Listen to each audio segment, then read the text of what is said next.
போட்டடி போனால் மீன் எறா நண்டு எல்லாமே நிறையா கிடைக்குமே, இங்கே வந்து வாங்குவோம் அப்படின்ட்டு போட்டடிக்கு வந்தோம். அங்கே வந்து பார்த்தா போட்டடியில் மீனே கம்மியாக இருந்தது. எனக்கே ஒரு அதிசயம் ஆகிப்போச்சு. எப்பயுமே நான் இங்கே வந்தால் செம கூட்டமாக இருக்கும். ஃபஸ்ட்டு டைம் தாங்க இந்த கூட்டமே இல்லாமல் மீன் இல்லாத போட்டடியை இன்றைக்கி தான் நான் பார்க்குறேன். போட்டடி வரைக்கும் வந்து கூட மீன் வாங்க முடியாமல் ஆச்சே, என்ன பண்ணுறது அப்படின்ட்டு நாங்கள் சொல்லிட்டு இருந்தேன். அப்போ அக்கா சொன்னாங்க, சரி வா அந்த சைடு ஏதாச்சும் லேடிஸ்ங்க உட்காந்துருப்பாங்க, போய் பார்த்து கேட்டு பார்ப்போம் அப்படின்னு. இங்கே பாக்ஸில் வச்சுருக்க மீனெல்லாம் வந்துட்டு பழைய மீனாக இருக்குது. ஆனால் விலை ஓவர் விலை இருந்தும் அக்கா வந்துட்டு போய் பார்த்தாங்க. வா நல்லா இருந்துச்சுன்னா பார்க்கலாம் வாங்குவோம் அப்படின்னு விலை கேட்டு பார்த்தாங்க. விலை கேட்டுட்டு அந்த மீனை எடுத்து கையில் வச்சு பார்த்தோன்னே அக்கா தெரிஞ்சுக்கிட்டாங்க, இது ஓவர் ஐஸ் போட்டு 3 நாளைக்கு முன்னாடி வந்த மீனுங்க தான் இதில் இருக்கிறது எல்லாம் அப்படின்னு.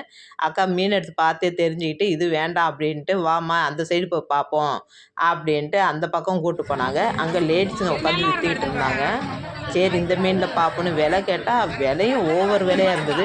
முதல்லாம் இங்கே வந்துட்டு எப்பயுமே நிறைய மீன் கொட்டி கிடக்கும், அங்கே நிற்க கூட இடம் இருக்காது. அந்த மாதிரி இந்த இடத்துல இப்போ கழுவி விட்ட மாதிரி இருக்கும் அந்த சைடெல்லாம். இங்கிட்டு வந்து ஒரு 10-15 பேர் உட்காந்துருக்காங்க லேடிஸுங்க, அவ்வளோதாங்க. லாஸ்ட்டாக நானும் ஒரு மீனை வாங்கிட்டு வீட்டுக்கு கிளம்பிட்டோம்.